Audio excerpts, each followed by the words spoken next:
Our speakers today are Ethical Society members Melissa and Matthew Brown.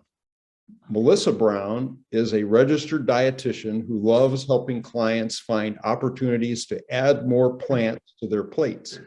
Matthew Brown is an urban farmer who manages an ecologically friendly melange of fruit trees, vines, brambles, flowers, and vegetables at their home on half an acre in St. Louis City.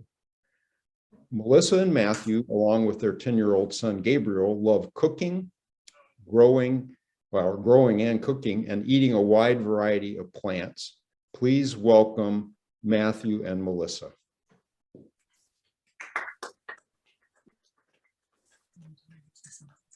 Well, good morning. Good morning. When we were asked to do this, it seemed like a good fit for our expertise and where we're coming from. I know that I'm sure we have people in the room at a number of different stages of where you are on your journey as far as what you're choosing to eat. And should I pause here for a second? No. Jim, unless you've got something. I was going to just so that we see Matthew here a little bit better. Yeah, great. Great concentration. So when we want to talk about plant forward eating, and one of the first things that I feel like is important to discuss is why is this important and how important is this? Why eat more plants?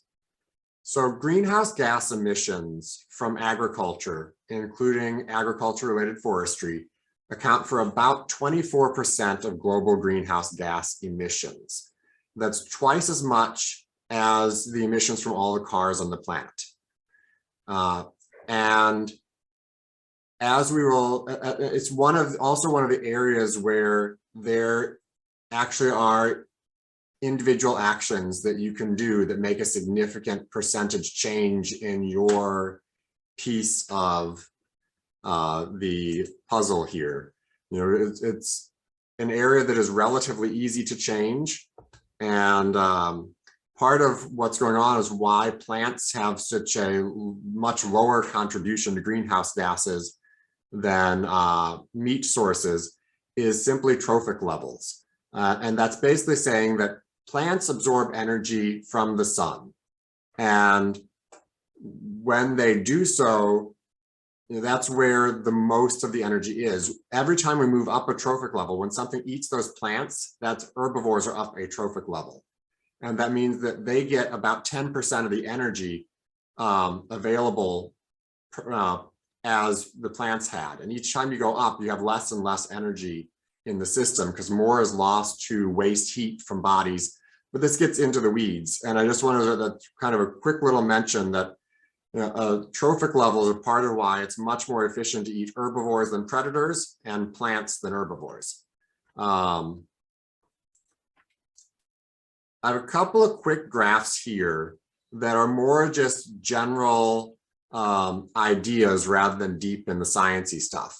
But you can kind of see from an average diet, meat, especially red meat, is your biggest chunk by far, more than half of your greenhouse gas emissions. Dairy being the next and quite large, followed by fish and followed by beverages and fish and seafood. Fish and seafood are lower partially because fish are cold-blooded instead of warm-blooded, so they lose less energy. But when you look over here, once we get to eggs, vegetables, grains, fruits, these are tiny little slivers of our dietary emissions. This is another basic thing looking at emissions from beef cattle, dairy, and various. So you can look at this and slice it different ways. You get slightly different numbers, but the essence of it is that emissions from animals are much greater than vegetables. And then to look at that in a little bit more detail, we can go to sort of average things that we might find on our plate and how much greenhouse gases are emitted per serving. And again, note, these are the actual normal serving size. It's the size of a deck of cards for a piece of beef. But so 330 grams for beef versus 40 or 50 for chicken versus 14 for vegetables or 2 grams for a serving of lentils. So enormous differences here, more than an order of magnitude, more than 2 orders of magnitude from beef to lentils. This is where we get really sciencey, and we don't need to dwell on this long. But the really definitive article on this, it was published in February 2019 in the journal Science, which is a very, very esteemed journal, peer-reviewed. It's really solid science. It's a meta-analysis that digs deep into what are the various environmental impacts of different foods that we eat, and what's the range of, so you could have, for instance, beef that's managed very environmentally, and you can have beef that is really not focused on that at all and winds up being particularly high in emissions. But there's still a range, and we can say an average. And so this was a really solid science paper, and they covered proteins, milk, so we have proteins, grains, milks, starch products, oils, vegetables, fruits, sugars, alcoholic beverages, and stimulants. And they covered things of greenhouse gas emissions equivalents. So because you have to account for different kinds of greenhouse gas emissions, land use, acidification of the ground, eutrophication, which is when you get dead zones in bodies of water because of nutrient pollution that then causes overgrowth of plants. And when those plants die, they deplete the oxygen in the water and animals die. So you get these big dead zones like in the Gulf of Mexico, and water scarcity. And so basically what's really interesting here to look is just how huge the difference is when we're looking at beef and lamb and mutton and beef from a dairy herd. They had to change the scale to fit them on to the same, so they would be comparable. So even though crustaceans look similar at a first glance, when we look at the scale, our beef from dairy has a mean of 50 kilograms of carbon dioxide equivalent per 100 grams of protein, whereas crustaceans, it's already down to 18. So I don't want to belabor that too much, but this really gives you a quick picture of how huge the meat sources are in their contributions to our dietary carbon dioxide emissions versus all of our plant sources down here, which we're talking down, instead of being 50 kilograms of carbon dioxide equivalent, we're looking at 2 or 1.2 or 2.7. And that continues. It's a smaller difference for milk and soy milk, but is very significant. And it just means that it is a place where we can really make a difference if we do change our diet. And all of even the higher, carbon dioxide emission plant sources or things that are refined from plants, like soybean oil or palm oil, which is pretty bad environmentally for other reasons. We don't need to go into that right now. But olive oil, these are all things that are produced by, you have to grow an enormous number of olives to harvest a significant amount of olive oil. But even so, their contribution to carbon dioxide emissions are an order of magnitude smaller than beef. And I think, I don't want to belabor that too much. So I'm going to hand it over to Melissa to talk a little bit more about how we make these changes. All right, good morning. And for anyone who might have questions or want to look at those graphs or charts a little bit more closely, the final slide of this presentation has links to all of our sources, and we will send these slides so that they're available on the website so you can dig deeper into all of that. So I really want to focus today on the how of eating more plants. And as Matthew said at the beginning, everybody is at a different point in their journey where they're eating right now. Hopefully there will be at least one thing that you can take away from this, whether it's something that you want to change for yourself, or in a broader group that you're part of that might lead toward eating more plants. So plant forward eating, we're using that term here instead of plant-based eating. Plant-based eating kind of implies often only eating plant foods like a vegetarian or vegan. So we want to be really inclusive here because as you saw in those charts, any changes you make that result in you eating less meat, your family eating less meat, other people you interact with eating less meat will make an impact. And you can kind of choose and think about, for yourself what that means, knowing some of the numbers. I'm going to focus here on, again, the practical aspects of doing it, and we're here for the environmental benefits, but I will say, as someone with a public health background and as a registered dietitian, we can't ignore the real meaningful health benefits that we accrue by eating more plants and thereby eating less meat, less animal products in our life. So, a few of those, thinking about cardiovascular health, thinking about gut health, gastrointestinal health, prevention or risk reduction of certain types of cancer. So there are a lot of health reasons as well, for whether that speaks to you, whether that might be really what helps, you speak to a family member, a friend, that kind of thing about this. It's important to keep in mind that many traditional ways of eating are or were plant forward. So again, centering plants in the meal pattern, and the animal products are flavoring or a side. They're something extra. They're not the main dish when we think of that like steak on the plate. So again, this includes eating patterns for many ways of eating, and from from cultures and traditions in various parts of Africa, India, other Asian countries, South and Central America, indigenous Native American, North American population. So important to keep that in mind. And I mentioned those first. It also, if you look at the Mediterranean diet, which gets a lot of press, really because it's kind of Eurocentric, but that is also a plant forward way of eating, the way it's meant to be applied. And then so that animal products may be included in some meals, but again, not being the focus.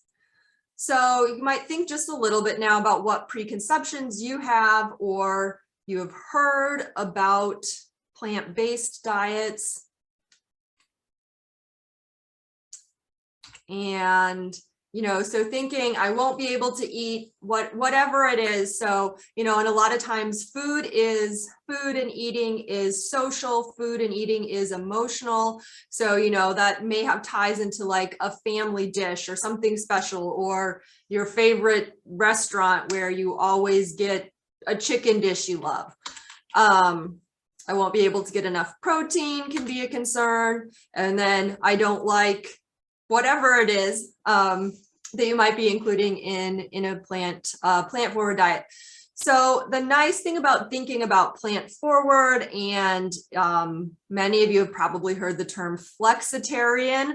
So that's kind of describing a plant forward way of eating, but being open-minded and not having a rigid set of rules. So you can eat, your mom's meatballs, if you want, because you really enjoy that. That's really delicious. You don't have to never eat that again. We'll talk about plant-based protein. And then as far as foods that you might not like, thinking about, I don't like that yet. It can take many times and exposures to a new food. For everyone, adults as well as children. It can be particularly important to remember as parents of children that in thinking, maybe my kid doesn't like this yet, or I don't like this yet. So getting used to different flavors, different textures. The other thing about plant forward eating is both for yourself and if you're maybe presenting something to your family, don't say it's something that it's not. So for example, we have a lentil sloppy joe recipe that we really like to make and we really enjoy. Does it taste like sloppy joes made with beef?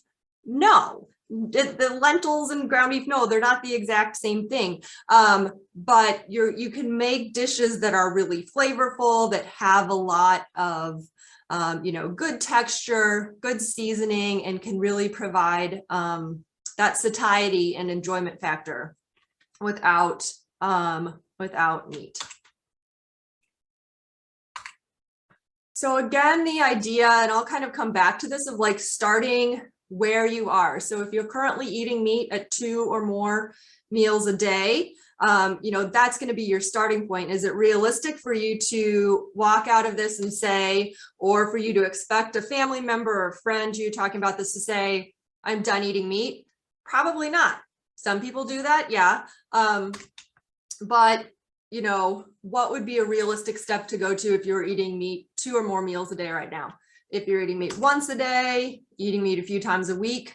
And if you're already not eating meat at all or very rarely, then some of the action items that speak more to, some collective steps that you can take, trying to, introduce the concepts here to other people in your spheres that you interact with, supporting initiatives that really might be where you are. On the protein side of things, you can absolutely get enough protein on a plant forward diet, even on a completely plant-based diet. Listed here on the right are kind of from highest to lowest of some of the higher protein plant-based sources. So you have really at the top here are legumes, also called pulses, beans. Soybeans are a legume.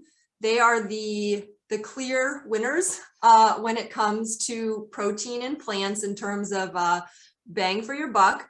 And soy foods, the research on that is that those are fine for everyone to include in their diets on a regular basis. We'll talk about that a little bit more on the next slide. And then nuts and seeds. Peanuts are in the nuts and seeds category here. They're technically a legume. And so in thinking about, like, when you're seeing these numbers here, these serving sizes, so like pinto beans, 15 grams of protein from like most of these beans, that's going to be about a full cup of cooked beans, which is a lot of beans, probably not what you're going to eat in one sitting, especially if you're not regularly eating beans right now. But so thinking about that in terms of like a half cup serving, and then what else are you going to add to your plate? What isn't here in this list of the foods and their protein contents, but is over here, is whole grains. So those actually can contribute significantly. So a serving of whole grain pasta will have about 7 to 8 grams of protein. And the goal for most adults, individual protein needs will vary, but the goal for most adults is to get about 25 grams of protein per meal. So then you can start thinking about how you can mix and match these foods to make that happen. And it does require a little bit of work and awareness because all of these foods are, possibly with the exception of soybeans, are less protein dense than meat, than eating beef, than eating chicken, than eating fish. that's where it can also, come in handy to consider, especially if you're someone who, for a variety of reasons has increased protein needs, that you may still be including some animal protein, which may include meat in your diet, but that doesn't have to be center stage. Adding just a little bit of meat here and there can help someone who may have higher protein needs. So this is kind of covered a lot of this, thinking about where you are now. And so maybe you're starting with one meatless meal a week, one of the meatless day a week. So there's Meatless Monday. It can be any day, of course. Thinking about your plate, and that half of your plate, if you divide your plate in half, will really be focused on vegetables, fruit, then getting those beans and whole grains, focusing on those for the majority of your protein, as well as things like nuts, nut butter.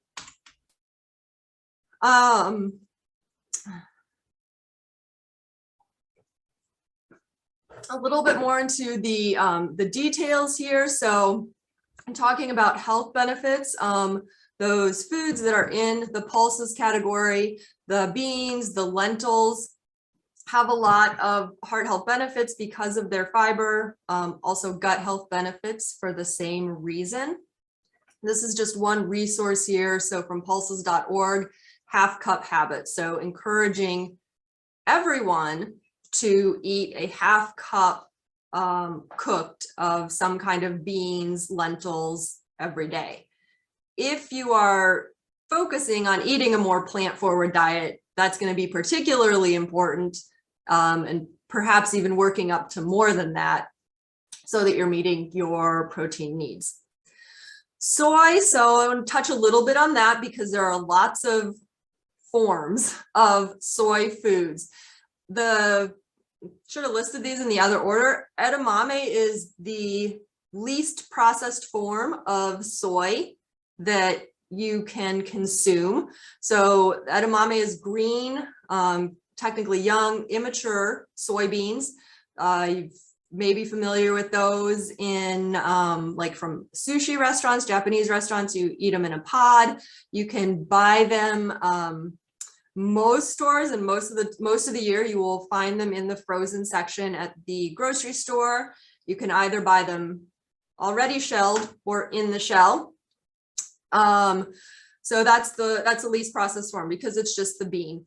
And we do grow edamame here. So at the right times of year, that might also be something that you can find at farmers markets, or if you're part of a CSA. And there is a big difference between fresh, harvested, locally grown edamame and what you get in the store. But the frozen is a very good option and readily available. And then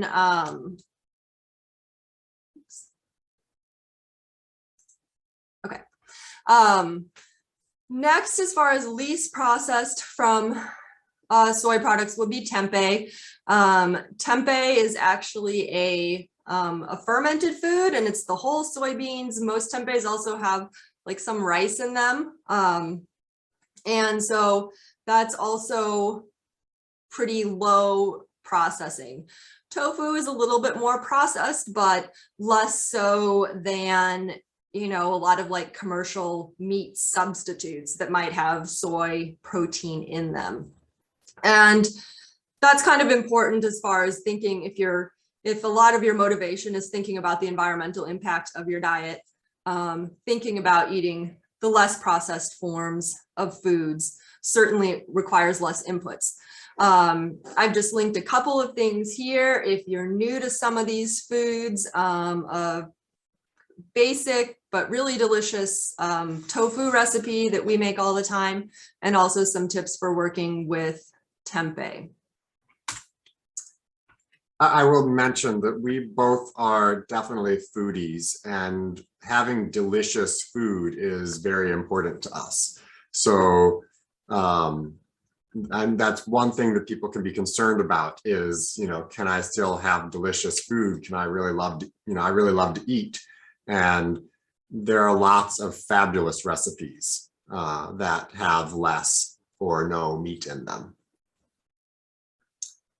All right, so I think I'm going to go ahead and stop sharing so we can see any questions coming in the chat. If needed, if there are questions about a particular slide, I can bring this back up again, and we will make these available as far as all those sources.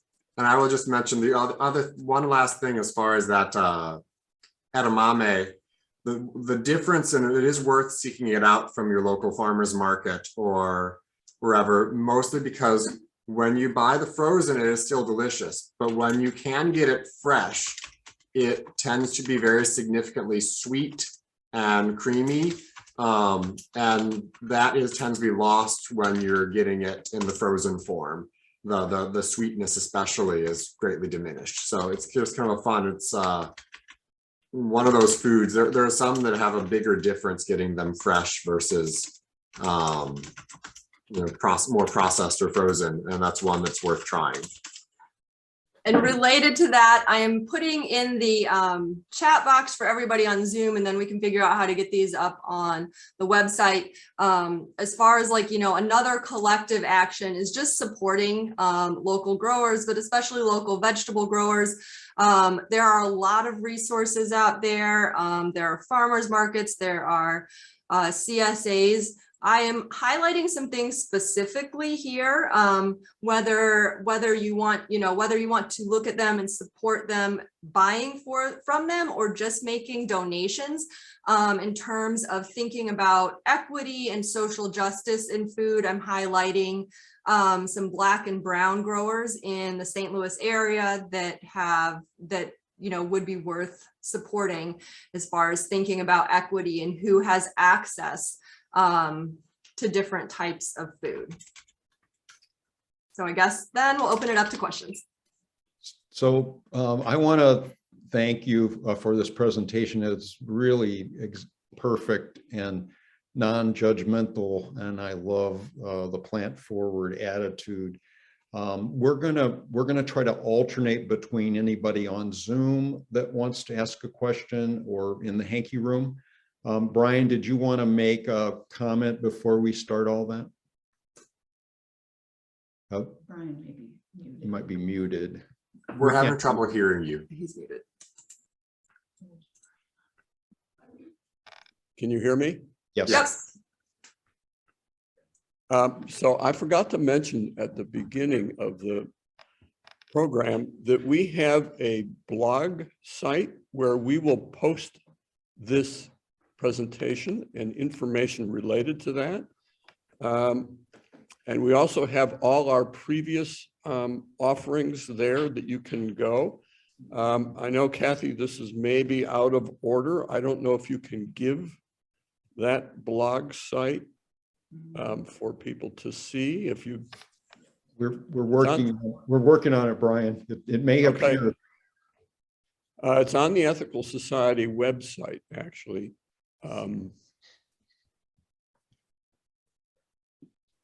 So I apologize for doing this out of order, but It's also in the chat if you can show that. yeah, I'm thinking afterwards where people can get, there's a lot of really great information that you offered. So we're going to put that on the blog site. So, so people can access that at their leisure. This is the blog site for the can. It's on the Ethical Society website.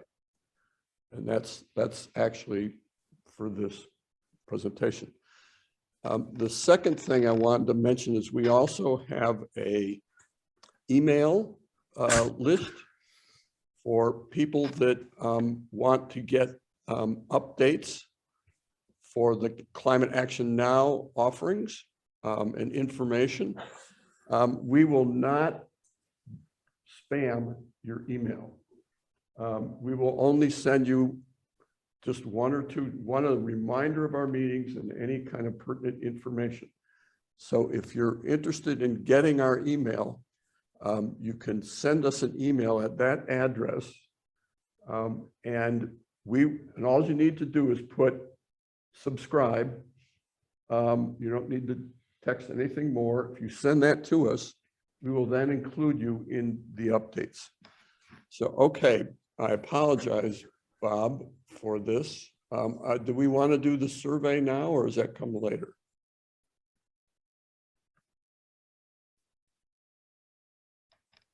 Bob's muted.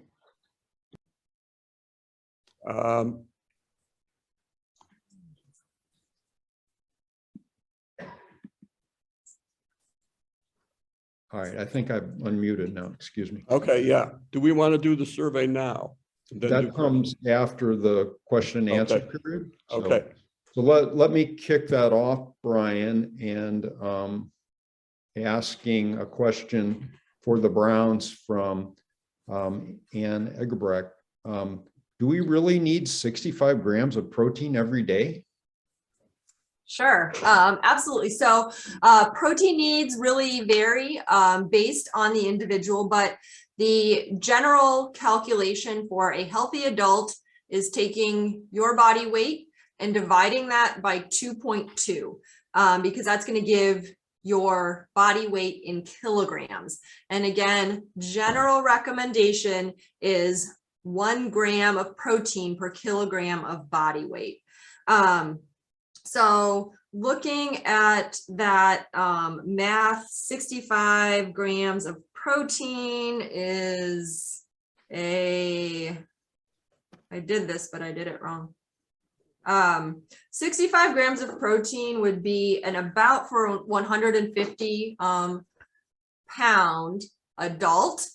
Again, thinking about that's not per meal, that's per day. So broken up throughout the day. So 65 grams of protein, if you eat 3 meals a day and get 20 grams of protein per meal, you're going to be at 60 grams of protein. If you have a snack that has some protein, you're hitting that 65.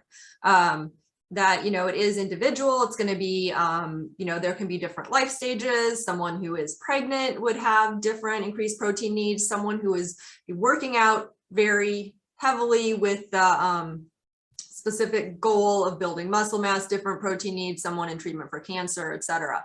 But that is the general guideline, and thinking about it broken up across the day. It is achievable. It is also especially, so there are a lot of people who eat meat. A lot of Americans easily meet and exceed their protein needs. There are a lot of Americans who are not meeting their protein needs, and that can be especially true in the older adult population, just with decreased food consumption, decreased appetite as we age. So it is something that, you know, some people might need to keep an eye on a little bit more. And it is one of those places where meeting those needs can be a useful place to be vegetarian instead of vegan, or flexitarian, and incorporating in a little bit of especially a lower greenhouse gas, lower environmental impact meat can be a good compromise. It's all sort of trying to figure out doing what you can and what is realistic for you to do, even if it is relatively small for now, is much better than not doing anything. So trying to figure out where you're coming from and what is an achievable action item is really useful. Brian, is there anyone over in the hanky room that wants to? yes, there is. Okay, can we do that. We'll do that next. First, and then, let him go first. And then. I know, I'm gonna just stay behind him. That's what he said to do. So I just, one thing I just want to let people know about, there is once a month, there's a vegetarian veggie dinner here at the society or someplace that's on the first Friday of every month. So anyone who is interested in joining that, that's a good way to experience a lot of really delicious vegetarian or vegan food. And that again is the first Friday of every month here at the Ethical Society. I have a question. You know, I have this quandary about eating energy bars or protein bars because they're processed food, but they do contain a lot of protein. So I'm just wondering, I always feel guilty because I like them. They're kind of like eating candy bars, but they have a lot of protein. Do you guys suggest that, or can you comment on that? I think thinking about things like that, like more processed form of plant-based proteins, kind of similar, to occasionally eating meat or, including animal-based foods, like, they're more processed.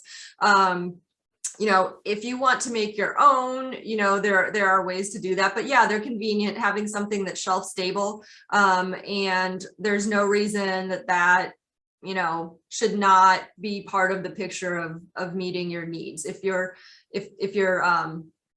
consuming all of your calories in a day from like those protein bars or protein drinks, you're going to be missing out on some other things nutrient wise. But as part of the picture, not a problem. All right, let's take a question from Rachel. Do you want to unmute yourself and you can ask the Browns? Yeah, thank you. It wasn't really so much a question as it was a comment, and it kind of feeds back into what the previous question touched on. But I practice a vegan diet, and so does everyone in my household. And I have in my household some people who do work out and who have higher protein demands. And I think it is definitely relevant to maybe, instead of supporting consumption of dairy and meats, to meet those higher protein needs, because you're right, it is difficult to sit down and eat an entire cup of legumes with every sitting. Like, I don't know anybody who would want to necessarily do that, but I've been learning about a lot more products that are available on the market that do have very calorie dense, very high protein quantities. Like, there's a cereal that my friend just got that has 40 grams of protein in one serving. And I don't know about you, but I never eat just one serving of cereal.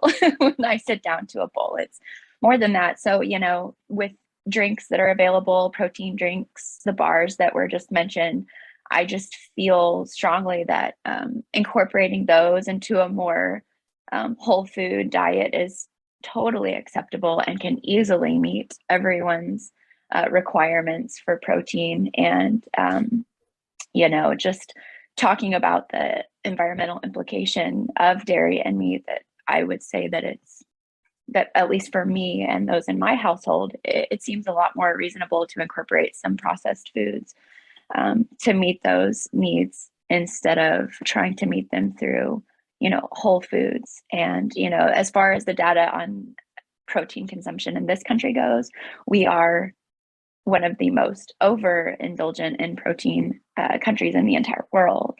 So I'm glad that we're talking about this. I'm glad that there's information being shared, because I know that that's one of the biggest questions that everybody has for people who follow a plant-based diet is, well, where do you get your protein from? And it's actually pretty easy to do. Thanks, Rachel. Yeah, sure. Thanks, Rachel. And I just want to respond to a couple of things there. So first of all, from the environmental perspective, like we're talking about here, and we didn't really get into this in any of our charts, but thinking, digging deeper into that would be looking at, okay, what is the carbon footprint? What is the water footprint? Some of those other things when you're getting into more processed. So, a lot of it is thinking about from that flexitarian, flexible perspective, and how do you want to meet those needs, and wanting to be non-judgmental about that. And then just to do my due diligence as a registered dietitian and health professional, protein. So a lot of those added protein things, your body can only digest and absorb about 25 to 30 grams of protein at one time. So there's a reason that that's a recommendation and that it's spaced out across meals. So a lot of those things, something that has 40 grams of protein per serving, anything, 10 grams of protein, either that's broken down and the amino acids are lost in your urine, or it's stored as fat. Okay, Bob, we have a question here. We have a question here. We don't have a question anymore. Is there anybody else? We do. Okay, hang on one second.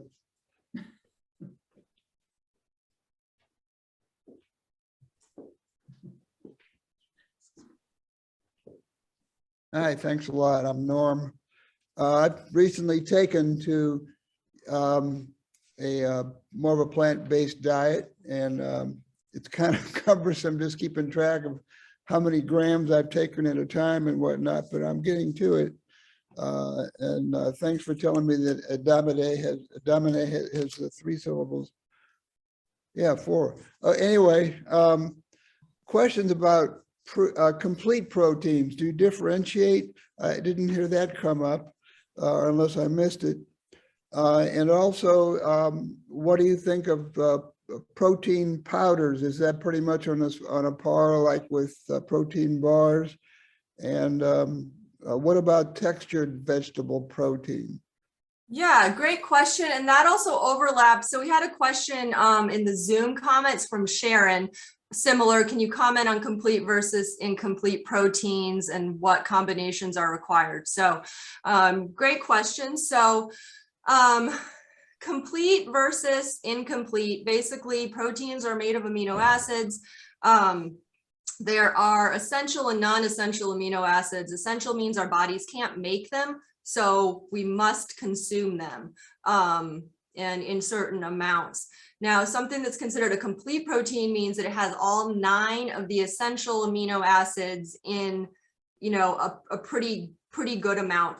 And then incomplete proteins, almost all incomplete proteins still have all 9 essential amino acids, but some of them are in such small amounts that it's considered limiting. So if you ate just that food as your source of protein, you would be missing out on some essential amino acids. The idea of combining things then is that, so some of the things that like legumes or beans tend to be low in, grains are a good source of those amino acids. And so for most people, if you're eating a variety of foods, you will be getting enough. You don't necessarily have to combine them at the same meal, even as long as you're eating them across the day. So if you're eating, you know, some beans or lentils every day, if you're eating some whole grains, if you're eating some nuts or seeds or nut butters, you know, as well as other food, you should be getting enough, the total picture. And so I think that answers kind of the complete versus incomplete proteins. And then protein powders, yeah, I mean, that's kind of similar as like a protein bar. You know, it's a you know, more processed form, but definitely can help meet you know, some of your needs and be part of the picture. And there are different options for protein powders. There are ones that are completely plant-based, and those usually have often are soy-based. There are soy-free ones. You can get whey protein powder that's dairy-based, that's milk-based, and there are also egg protein powders. And then textured vegetable protein is a soy product, is more processed compared to edamame, tempeh, or tofu, but is, you know, is a good way to get a concentrated amount of protein. Okay, thank you.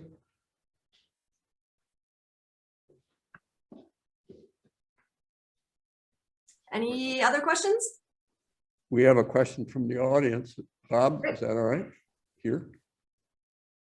Yeah, I don't think there are any more on Zoom at the moment. Hi, great talk. Really like hearing what you guys have to say. A lot of knowledge on the topics. So I'm a vegetarian. I mean, I am very interested in what you would say to the saturated fat and cholesterol content in the meat-based diets, and how those impacts also need to be balanced as well as the protein content. Sure. I mean, I think, again, mostly today, kind of the focus is on the environmental impact, but certainly when I touched on the health benefits of eating more plants and eating less meat, whether that's and less animal products as well, right? Because when you're talking about saturated fat, you're certainly talking about, you know, full fat dairy, butter, that kind of thing. But so, you know, eating less of those things, even if it's not eliminating them entirely, and replacing them with plant-based options, kind of both lowers your saturated fat intake, and you're getting the fiber from the plant-based options, which can help your body eliminate, literally acts as grabs onto cholesterol in the digestive tract and helps your body eliminate that.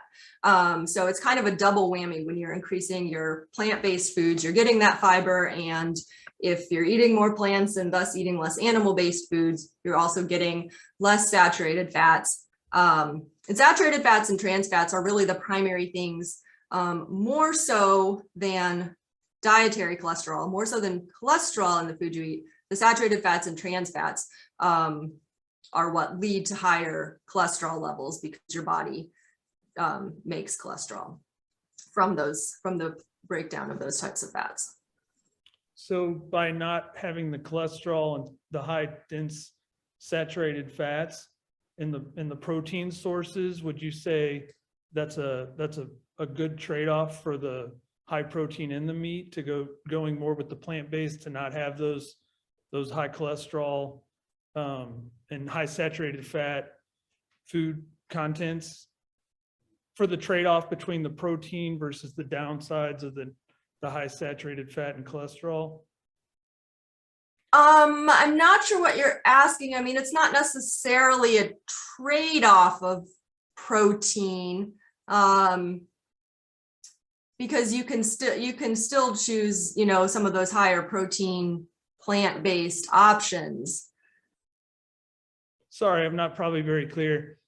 I guess what I've been trying to research and learn more about, and as a nutrition expert, it's great to hear your comments and your understanding, which is greater than mine, on really the plant-based protein sources versus the animal-based protein sources, which are higher per serving and they're denser in the protein, as you have explained.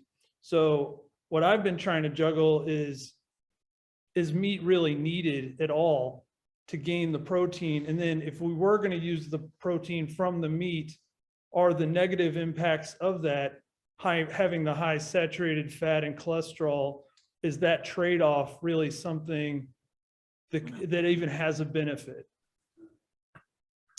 So, you know, again, that would be looking at on an individual level, what are your protein needs and goals? What does it look like when you get them from all plant-based options? You know, what do you want to include? Are you good with including some protein powders or, you know, some more processed plant-based options? So, you know, a lot of that really is individual. It's based on your needs, based on what trade-offs and choices that you want to make. You might also consider your own, you know, health history. If you have a family history of high cholesterol, heart problems, when thinking about how much or whether you want to include animal products, you can certainly look for, you know, leaner options as well. So, and I think beyond, I think just the other thing from what I was hearing in your question is it is definitely possible to be a healthy vegan.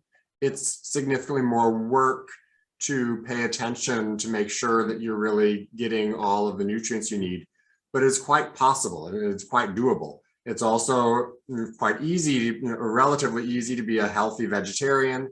And so the meat is not necessary for most people, you know, and especially if you incorporate some of those supplements, you do not need meat to, you know, get to your protein goals or to be healthy.